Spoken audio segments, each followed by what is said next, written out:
नमस्कार. मी घाटगे DM स्वामी रामानंद भारती विद्या मंदिर ज्युनियर कॉलेज तासगाव. विषय राज्यशास्त्र. विद्यार्थी मित्र, आज आपण प्रकरण क्रमांक 4 समकालीन भारत, शांतता, स्थैर्य आणि राष्ट्रीय एकात्मतेसमोरील आव्हाने या प्रकरणातील महत्त्वाच्या संकल्पना आपण अभ्यासणार आहोत. तत्पूर्वी आपण मागील 3 प्रकरणामध्ये वेगवेगळ्या घटकांचा अभ्यास केलेलाच आहे. आता या प्रकरणाची सुरुवात करण्यापूर्वी आपण लोकशाही समाज रचनेमध्ये वैचारिक विविधता असलेली आढळून येते. पहा, लोकशाही समाज रचनेमध्ये वैचारिक विविधता असलेली आढळून येते. ही विविधता सामाजिक, आर्थिक, राजकीय आणि सांस्कृतिक वैविध्यामुळे दिसून येते. भारतातील स्थिती जात, धर्म, गरिबी, निरक्षरता, लोकसंख्येचा दबाव, भाषिक आणि वांशिक विविधता यामुळे अधिक गुंतागुंतीची झाली आहे. त्याचबरोबर शेतकरी असंतोष, कामगार आणि विद्यार्थ्यांची आंदोलने, जातीय दंगली, जातीय हिंसाचार यामुळे उद्भवलेला विक्षोभ भारताने अनेक वेळा अनुभवलेला आहे. सुशासन आणि कायदा अंमलबजावणीतील कमतरता ही सार्वजनिक अराजकतेची कारणे आहेत. सार्वजनिक सुव्यवस्था, स्थैर्य आणि शांतता यासाठी सुसंवादी समाज अभिप्रेत असतो. यामध्ये शांतताभंग, दंगली, उठाव आणि नियमभंग यांना स्थान नसते. कायदा आणि सुव्यवस्था राखणे हे राज्याचे प्राथमिक कर्तव्य असते. राज्याच्या राजकीय, आर्थिक, सामाजिक व सांस्कृतिक प्रगतीसाठी शांतता व स्थैर्य यांची नितांत गरज असते. याच्या अभावी म्हणजेच शांतता, स्थैर्य याचा अभाव असेल तर, पहा, शांतता व स्थैर्य याचा अभाव असेल तर देशामध्ये फुटीरतावादी प्रवृत्ती वाढीस लागते. त्यामुळे राष्ट्रात एकी, शांतता, स्थैर्य राखणे ही राज्याची प्राथमिक जबाबदारी असते. समाजात विविध गट असतात, परंतु सर्वच गटामध्ये सामंजस्य राखण्यासाठी राज्याने पुढाकार घ्यावा. राष्ट्र उभारणीची आणि राष्ट्रीय एकात्मता निर्माण करण्याची ही प्रक्रिया आहे. आपण काही महत्त्वाच्या संकल्पना या ठिकाणी पाहणार आहोत. या महत्त्वाच्या संकल्पना पाहत असताना राष्ट्र, राष्ट्रवाद, स्वयंनिर्णय, राज्य, राष्ट्रीय एकात्मता या काही संकल्पना आपण 11वी मध्ये थोडक्यात पाहिलेल्या होत्या. थोडक्यात त्याची पार्श्वभूमी म्हणून या ठिकाणी त्या संकल्पना आपण काय करणार आहोत, पाहत जाणार आहोत. तर पहिली संकल्पना आहे ती म्हणजे राष्ट्र. आता राष्ट्र हा एकीच्या भावनेने बांधलेला, पहा, राष्ट्र हा एकीच्या भावनेने बांधलेला एक समुदाय आहे. या एकीसाठी काही आधारभूत घटक असतात. स्वतःची वेगळी सामाजिक, सांस्कृतिक, राजकीय ओळख असलेला हा लोकसमुदाय स्वतःचे वेगळेपण स्थापित करू शकतो किंवा स्थापित करू इच्छितो. संस्कृती, वंश, धर्म, भाषा, इतिहास यातील साधर्म्यामुळे या समुदायास एकीची भावना निर्माण होते.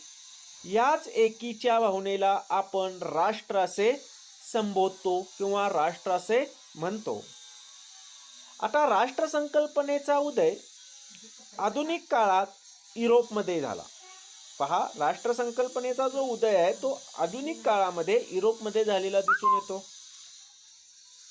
प्राचीन ग्रीक नगरराज्ये व रोमन साम्राज्य येथे राष्ट्र किंवा राष्ट्रवादाची भावना निर्माण होण्यास पोषक वातावरण नव्हते, कारण येथे वेगवेगळ्या विचार प्रणाली कार्यरत होत्या. त्यामुळे लोकांच्यात एकेची भावना निर्माण नव्हती. उदाहरणार्थ, जिथे राजेशाही होती तिथे राजाबद्दल भक्ती व आदर, तसेच राज्याच्या आदेशाचे पालन करणे या दृष्टिकोनातून लोक राजाबद्दल आपली निष्ठा बाळगत असत. त्यामुळे स्वतःचे राज्य निर्माण करणे, आपलं सरकार कोणत्या प्रकारचे असणे हाचा अधिकार जनतेला नव्हता. कालांतराने राज्यावरील निष्ठेचा प्रभाव कमी झाला. त्यामुळे सार्वभौमत्व, प्रदेशनिष्ठा कमी झाली. सार्वभौमत्व व प्रदेशनिष्ठा या संकल्पना प्रभावी ठरल्या. फ्रेंच राज्यक्रांतीने तर स्वतंत्र जनतेची सत्ता उदयास आली. फ्रेंच राज्यक्रांतीने स्वतंत्र जनतेची सत्ता उदयास आली. त्यातून राष्ट्र संकल्पनेची भावना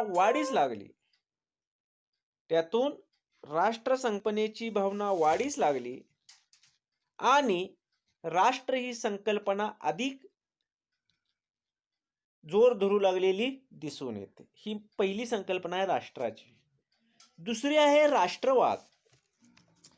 राष्ट्रवाद ही एक राजकीय अस्मिता निर्माण होण्याची भावना आहे. राष्ट्रवाद ही एक राजकीय अस्मिता निर्माण होण्याची भावना आहे. त्यांच्यात स्वतःच्या या अस्मितेतून स्वत्वाची जाणीव निर्माण होते. राष्ट्रवाद वांशिक, धार्मिक, भाषिक इत्यादी समुदायामध्ये एकीची भावना निर्माण करणारा घटक आहे. पहा, राष्ट्रवाद हा वांशिक, धार्मिक, भाषिक इत्यादी समुदायामध्ये एकीची भावना निर्माण करणारा घटक आहे. यालाच आपण राष्ट्रवाद असे म्हणतो. राष्ट्रवाद ही एक विचार प्रणाली आहे. यामध्ये स्वतंत्र राज्यसंस्था स्थापन व्हावी ही भावना असते.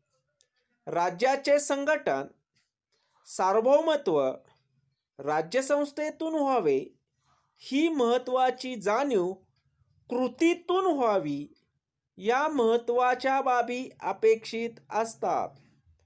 राष्ट्रामध्ये आपण एक आहोत एवढी एकच भावना पुरेसी असते. त्यासाठी समान भाषा, समान धर्म, समान वंश, समान संस्कृती, समान इतिहास इत्यादी घटक असतात.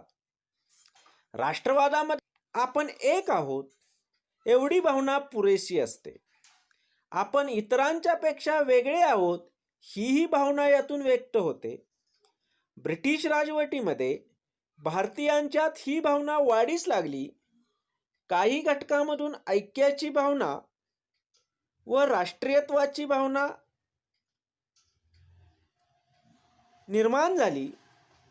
आपण ब्रिटिशांच्या पेक्षा वेगळे आहोत.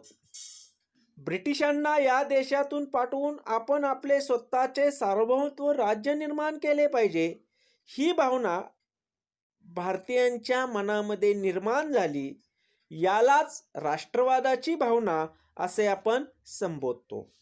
आपले राष्ट्रावरचे असणारे आत्यंतिक प्रेम म्हणजे राष्ट्रवाद होय. त्यानंतर तिसरी संकल्पना पाहणार आहोत, स्वयंनिर्णय. स्वयंनिर्णयाची मागणी म्हणजे राष्ट्राला राज्याच्या दिशेने घेऊन जाणारी कृती होय. स्वयंनिर्णय म्हणजे राष्ट्राला राज्याच्या दिशेने घेऊन जाणारी कृती होय. पहिल्या महायुद्धानंतर पराभूत राष्ट्रातील लोकसमूहांना स्वयंनिर्णयाचा निर्णय घेण्याची संधी प्राप्त झाली. त्यातून ग्रीक सारखी विशिष्ट वांशिक भाषिक गटाची स्वतंत्र राष्ट्रराज्ये उदयास आली. अमेरिकेचे माजी राष्ट्राध्यक्ष वुड्रो विल्सन यांनी स्वयंनिर्णयाच्या तत्वाचा पुरस्कार केला व वर्सायच्या तहामध्ये त्याला मान्यता मिळालेली दिसून येते. व्यक्ती समुदायांनी कोणत्या सार्वभौम राज्यात असावे किंवा कोणत्या प्रकारचे सरकार असावे हे ठरवण्याचा अधिकार किंवा हक्क म्हणजे स्वयंनिर्णय होय. एखाद्या राष्ट्राच्या अधिपत्याखाली राहणे किंवा स्वतंत्र होणे असा निर्णय घेणे म्हणजे स्वयंनिर्णय तत्व होय. राष्ट्रसंकल्पना समजावून घेण्यासाठी स्वयंनिर्णयाचे तत्व समजावून घेणे महत्त्वाचे असते. पहिल्या महायुद्धानंतर पारतंत्र्यात असणारी राष्ट्रे त्यांनी स्वातंत्र्याची मागणी केली. पाश्चिमात्यांच्या अधिपत्याखाली असलेल्या आशिया व आफ्रिका खंडातील जनतेच्या मनामध्ये आपले सार्वभौम राज्य असावे अशी भावना जागृत झाली आणि त्यातून राष्ट्रीय चळवळी निर्माण झाल्या. चळवळी जरी भिन्न असल्या तरी सर्वांमध्ये सार्वभौमत्व निर्माण करण्याची समान भावना होती. सार्वभौमत्व ही भावना राष्ट्र या संकल्पनेसाठी महत्त्वाची मानली जाते. राष्ट्र या शब्दाचा एकच अर्थ घेणे अवघड असले तरी पारतंत्र्यातून मुक्त होण्याची इच्छा असणाऱ्या लोकांच्या समूहामध्ये असणारी एकात्मतेची भावना हा त्याचा महत्त्वाचा भाग आहे. ही भावना स्वयंनिर्णयाच्या तत्वातून जोपासली जाते. ठीक आहे, आज आपण महत्त्वाच्या संकल्पनामध्ये एकूण 3 संकल्पना पाहिल्या. पुढील काय असणाऱ्या संकल्पना आपण काय करू, पुढील तासाला पाहू.